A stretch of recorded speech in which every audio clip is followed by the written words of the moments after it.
First of all, a lot of it's like becoming aware of it and seeing what it has. There's like a time of just being like, okay, we're looking for stuff little by little, finding things and seeing what's here. And then for me, there's like a period of like wanting to do stuff but not feeling enabled and empowered to. And I think that the time when Andrew and I met up, and then we were meeting up with Michael and a group of other people starting Southern Holiday at the same time. So Dugg Dugg formed and Southern Holiday formed at the same time, and then they became like huge overlap. But everybody was like in a place of just frustration, like people keep talking about wanting to do stuff. It's like at the beginning of 2008, I think a lot of people were just, you know, in this similar place of like, we're ready for something to happen, and there was a lot of energy, and it's just like, stuff was like, a lot of things were birthed then. And so I feel like that was a lot of energy then, and it's just kind of like, now we have more things. I feel like that there's more things now. I feel like different organizations, different people, a lot of things were just like birthed around the same time. Yeah, so really in the last year, it's been a significant change from the first year that I was here.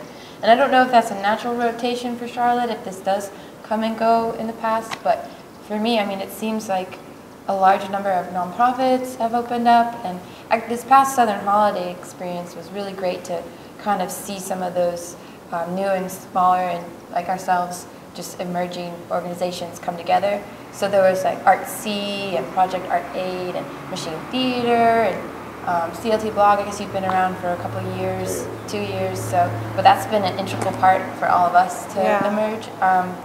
Charlotte Arts Catalyst. Like there's been a lot of movement and motion. And I think the really important thing to consider right now is just how to maintain it, how to sustain it, and which is why I think another reason we're so committed to trying to keep Dugg Dugg here, even though personally we're moving on to New York.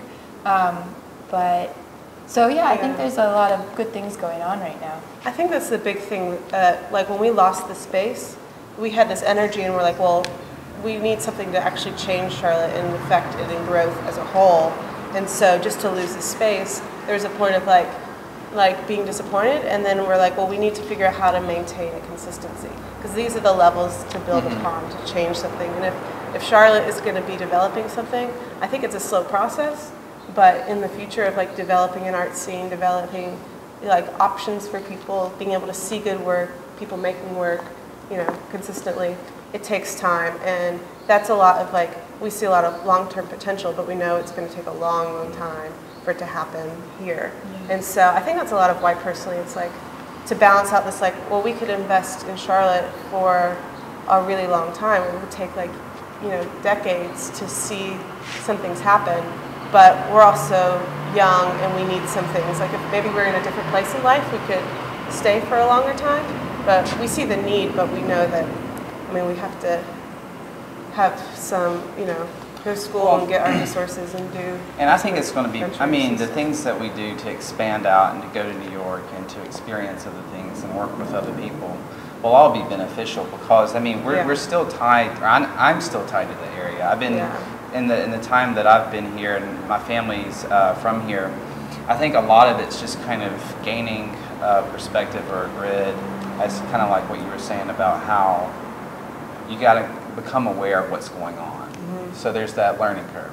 And then after you become aware of what's going on, you have to ask yourself, well, do I want to interject in this whole process? And so I think around that same time that all of these things started happening, there was this like tipping point.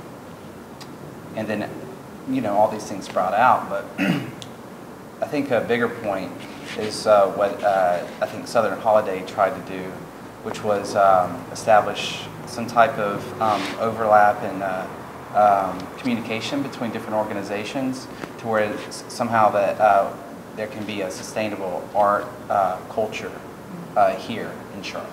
That's really what the issue is that that there's people leave because maybe there's not enough to sustain them, you know. And so even though we're leaving, or I know whenever I leave, I plan on continuing to do other projects here in Charlotte and kind of funnel some of those experiences and you know, connections and all these things back into Charlotte, because because, you know, I do care about the city, you know. I do care about community. I do care about, I think we all care about what we've done so far and how well we've been received as far as I feel like our Charlotte's a community.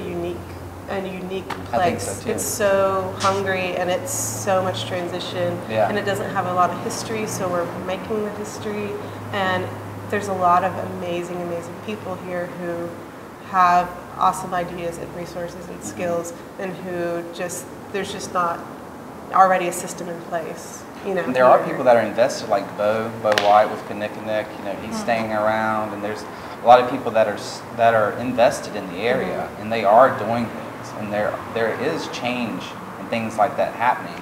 It all just depends on if that gets covered as far as other people's perception of Yeah, that. that's what I was going to say.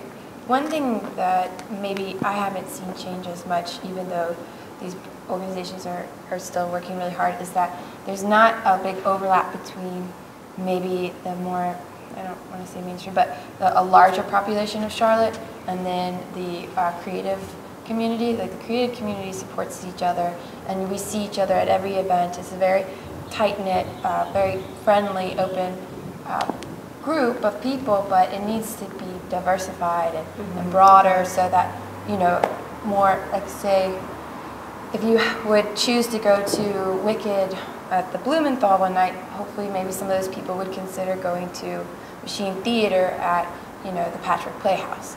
So, like, there can be a broader, just kind of conversation and participation. To diversify those, like, institutional with those things that are a little bit more like grassroots, and people that are actually doing more accurate, up-to-date samples of what's going on right now. That's what's good about these smaller groups and organizations, is that they're a little bit more flexible. They don't have as much of this, you know, baggage.